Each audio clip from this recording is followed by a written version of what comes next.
ମୁଁ ସ୍ମିତା स्वागत करुच्ची learn in 5 line channel को। ଏହି ଚ୍ୟାନେଲରେ ଆମେ ମହାପୁରୁଷଙ୍କ ଜୀବନୀ ବିଷୟରେ ଜାଣନ୍ତି ଟିକେ ପାଦେ ଆଗକୁ ବଢିବା ଆଉ ଜାଣିବା ଓଡ଼ିଶାର ଇତିହାସ। ତ ଜାଣିବା ଆଜି କ'ଣ ରହିଛି ଟପିକ। ଫକୀର ମୋହନ ସେନାପତିଙ୍କ ଅବଦାନ ବିଷୟରେ ଆଜିର ଭିଡିଓରେ ଜାଣିବା। ବ୍ୟାସକବି ଫକୀର ମୋହନ ସେନାପତି ଜଣେ ପ୍ରସିଦ୍ଧ ଓଡ଼ିଆ ଲେଖକ, କବି ଏବଂ ସମାଜ ସଂସ୍କାରକ ଥିଲେ, ଯାହାଙ୍କୁ ଆଧୁନିକ ଓଡ଼ିଆ ସାହିତ୍ୟର ଜନକ ବୋଲି କୁହାଯାଏ। ସାଧାରଣ ଲୋକମାନେ ତାଙ୍କ କାହାଣୀ ଗୁଡ଼ିକୁ ବୁଝିପାରିବେ ଏବଂ ଉପଭୋଗ କରିପାରିବେ, ତେଣୁ ସେ ପ୍ରତିଦିନର ଓଡ଼ିଆ ଭାଷାକୁ ବ୍ୟବହାର କରୁଥିଲେ ତାଙ୍କ ରଚନାରେ।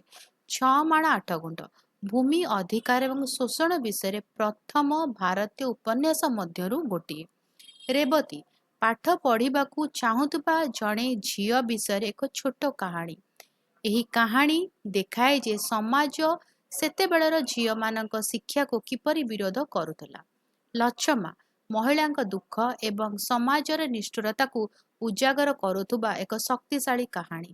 ଫକୀର ମୋହନଙ୍କ ଲେଖା ଓଡ଼ିଆ ଭାଷାକୁ ବଙ୍ଗଳାରେ ମିଶ୍ରିତ ହେବାରୁ ରକ୍ଷା କରିବାରେ ସାହାଯ୍ୟ କରିଥିଲା ଏବଂ ଏହାକୁ ଏକ ନୂତନ ପରିଚୟ ଦେଇଥିଲା।